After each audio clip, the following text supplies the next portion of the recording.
Fireball. Yeah, I think. Oh my God! I think we eventually gave that job to Quay. I think that was right around the time when we started to think about moving out, or got caught about moving out, was this, because we were there for like 7 days in a row. It must have been some associate sales or marketing guy who was looking to get T-shirts printed, and he found us on. I remember who I landed the job. It was this guy I went to New Zealand with, someone he knew. Got it. And we got the job. Fireball whiskey. I'm used to saying Fireball. I'm used to saying Fireball whiskey because that's what we named Shelby after it. But Fireball just coming out. Fireball was just coming out. Big company. Yeah. Big company. 500 shirts. And they wanted. It was a big job, and they had like a budget to give us, so it was like a well-paying job. All right, so they wanted a print on the left arm, a print on the right arm, a print on the front left chest, and then a big dragon across the side of the shirt. And there was one on the back too. Oh my God! So we just like, yeah. First of all, we already discussed how black is tough to print on. I deal with that till this day, man. Black, we much rather would sell white shirts, but so we took the job, and then we ordered the shirts. Yes. It was a big deal. We went to the supplier, Bodick and Rhodes. Yes. Someone bought them, Alpha Broder, and we still use them today. But they ship it to us, which is much more reasonable. But I would go pick it up from them for some reason. But we bought the shirts, 500 black shirts. And we were ready to go. And we found out that every single shirt had a big seam down the side. And we couldn't print the dragon over it. So what we should have done probably right there is, hey man, we can't do this, or we shouldn't have attempted. What we should have said was, hey, look, we found, based on the design that you've chosen, it's going to cost either more money because it's more complicated, or we can go with a less or something, and we'd have a better turnaround, better turnout. Right. And we should have just told the truth. And these shirts weren't like, so there's varying grades of quality shirts, and you can get very cheap shirts. They were next level, right? Yeah, they're basically American Apparel shirts. These shirts were expensive, very nice quality, and you can't mess them up because that really eats into your profit. Dude, we could have done so many things differently, but what did we do?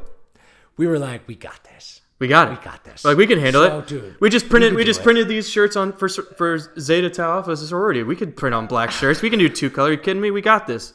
Oh my God, it was a disaster. So the shirts were fucking terrible. They were the worst shirts ever. They were, first of all, there was a few upside down, which was just a different problem. But we tried to do like half dragon and then another half of the back dragon, which means we had to make a different scream. And we didn't do underbase. And I'm sure they came out in the wash right away. So we did 500 of them. So there was 2 screens here, 1 screen here, 1 screen here. And then we had to do 2 screens for the sides because we had to try to do it over the thing. So it looks stupid. Well, we started it with 1 screen for the side. And then we realized like, oh, we're going to have to split it down the seam. You know what?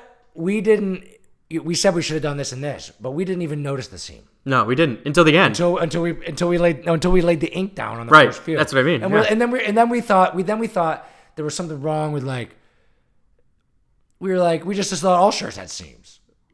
So we were just like, oh, we could do it, I think. And we just started printing over them, and it's like, oh, this seam thing was kind of weird. And like 20 in, we were like, I think we got to do something about this seam. It was really making a mess. It looked so bad. It looked so bad. We really did our best. And you boxed them up. One of the best things ever happened to me was I had to deliver those shirts, and the guy wasn't there, so I left them in his storage space, and he picked them up later. So I didn't have to look this guy in the eye, which I was like, okay, that's probably good. But then he contacted me later.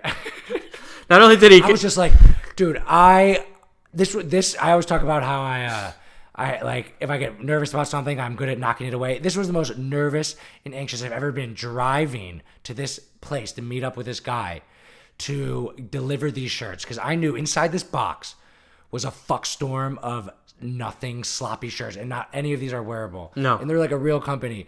But I just wanted to not give the money back because we already spent it all. I think he only paid for the first half. So I remember when he emailed me the next day. He emailed me the next day and he said, hey, these shirts, he said one of them's upside down. and he took a picture of the one that was upside down. And I was like, oh, that's your that's your concern? We're like, oh, we can. Well, that's fine. We'll just whatever. Just take it from. I was like, oh, we'll take that off the bill. 498 art upside down. Yeah. But then he's just like, this guy doesn't know about shirts. He was like a whiskey salesman. He was like, bars will get like people to like promote and just like go to the place and be like Bud Light with like, I don't know, things you wear around your neck or shirts or whatever. Exactly. And that was his job. So he wasn't any shirt expert. And that was a defining moment in my business career because like we just delivered this guy basically a pile of shit. But not only that, he took the box, and once he went through every single one, he put together a PDF document highlighting everything we fucked up. Here's what I think the reason why he did that was because he had to tell his corporate, who was giving us their marketing budget money to him to give to us. He had to like, he probably got fired. He probably got fired. He definitely got fired. He definitely got fired for good grapes. Because like this guy this is his first piece of pie that he's gonna like run with, and he's like, I can deliver. And here we go, just spearheading like straight through his career. Like he was probably thinking of all the things he had to do. I got to get these shirts. I got to meet with these bars. He didn't consider the option that the shirts were going to be like torpedoed the worst thing ever. She didn't know what to do. But so I remember what happened. We didn't have the money to give it back for the first half because he paid for the first half. So eventually, on credit, we got more shirts and we had Quee print. Yes. 500 with just like a front, and it was kind of like, okay. So maybe that guy had kept his job. Very unlikely, but right. We paid. We just did it for free or something like that. I forget what we did. I think we either did it for free or we still made him pay for the second half, and then we just took that money and had Quee print them, and we took the loss. Yeah. We did not make money on that job. So we took.